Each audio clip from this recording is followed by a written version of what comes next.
देश में इस समय बवाल मचा हुआ है और उसकी वजह बना है एक नमकीन का पैकेट, एक फलहारी मिक्सचर का पैकेट हल्दीराम के ब्रांड का।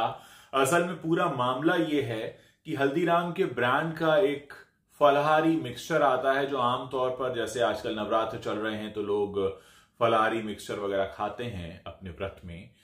उसके पैकेट पर उर्दू में कुछ लिखा हुआ था। क्या लिखा हुआ था ये कोई नहीं जानता, लेकिन कुछ इंस्ट्रक्शंस लिखे हुए थे और इसको लेकर एक टीवी चैनल है, उसकी रिपोर्टर पहुंची एक स्टोर में और उसने वहां पर सीधे तौर पर सवाल पूछना शुरू किया कि इस फलाहारी मिक्सचर पर आपने उर्दू में क्या लिखा है और कितने % लोग इस उर्दू को समझ पाएंगे। इसके पीछे उर्दू लिखे जाने का मकसद क्या है। जो भी लिखा गया है, क्या वो हिंदी में नहीं लिखा जा सकता था, क्या वो अंग्रेजी में नहीं लिखा जा सकता था। हालांकि रिपोर्टर की इस बात का कोई जवाब उसे नहीं दिया गया। उसे कहा गया कि आप या तो स्टोर से निकल जाइए, अगर आपको खाना है तो खाइए, नहीं तो आप स्टोर से निकल जाइए। अब इसको लेकर पूरा ट्विटर पर, सोशल मीडिया पर कई तरह के बवाल हो रहे हैं। यहां कुछ बातें समझने वाली हैं। आमतौर पर इस तरीके का जो पैकेजिंग होता है, अगर वो इंटरनेशनल मार्केट के लिए है तो वहां की लैंग्वेज में कुछ लिखा जाता है, अरबिक में, आपको उर्दू में लिखना है या जिस भी लैंग्वेज में लिखना है। पहली बात तो यह कि इंडियन मार्केट में वो पैकेट था, इंडिया मार्केट में दिखाया गया, ऐसा नहीं कि वो लड़की बाहर थी। दूसरी बात, इंडिया में कितने % लोग हैं जो उर्दू ही पढ़ते हैं, और खासकर नवरात्र चल रहे हैं तो इस समय जो लोग फलाहारी मिक्सचर वगैरह खाएंगे, क्या वो उर्दू पढ़कर खाएंगे या वो उर्दू ही जानते हैं, एक सवाल है। दूसरी बात यह है, इसको लेकर काफी कुछ ट्विटर पर लिखा गया, आप जाकर पढ़ सकते हैं।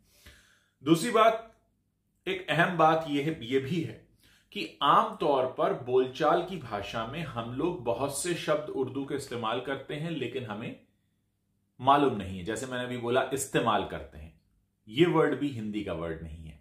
जिंदगी, जरूरत, कीमत, मुश्किल, ये सारे वर्ड जो हैं हिंदी के नहीं हैं। हम जिंदगी को जीवन कह सकते हैं, जरूरत को आवश्यकता कह सकते हैं, कीमत को मूल्य कह सकते हैं, ऐसी तमाम बातें, इस्तेमाल को प्रयोग कह सकते हैं। ऐसी बहुत सी बातें हैं जो हमारी भाषा में काफी रच बस गई हैं, पर इसका मतलब यह भी नहीं है कि आप किसी फलाहारी मिक्सचर के पैकेट पर उर्दू में कुछ लिख दें, क्योंकि यह भी उतना ही सच है कि उर्दू पढ़ने वालों की संख्या बहुत कम है। 130 करोड़ की आबादी जरूर है हमारे देश की, लेकिन उर्दू पढ़ने वालों की संख्या बहुत कम है। और साथ ही जो फलाहारी मिक्सचर खाने वाले हैं उसमें तो आप समझ ही सकते हैं कि उनमें से कितनों को उर्दू आती होगी और कितने लोग उर्दू पढ़ेंगे।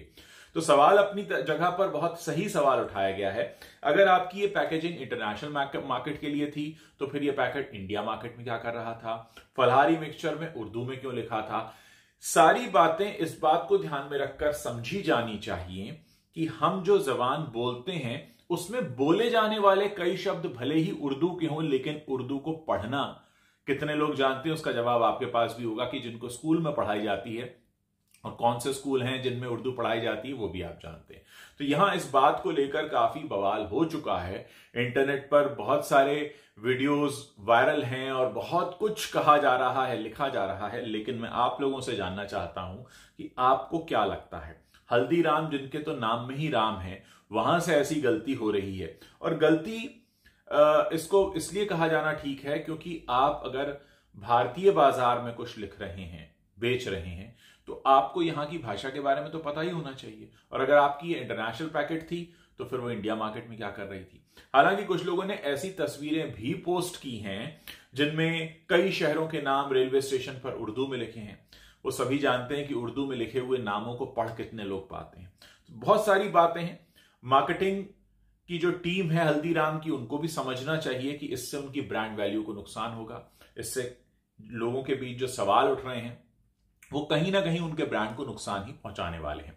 मैं आप लोगों से जानना चाहता हूं कि इस पूरे मामले पर आप अपनी क्या राय रखते हैं, वो आप मुझे बताइए, ताकि हम समझ सकें कि हल्दीराम की इस उर्दू पर हमारी देश की जनता क्या सोचती है।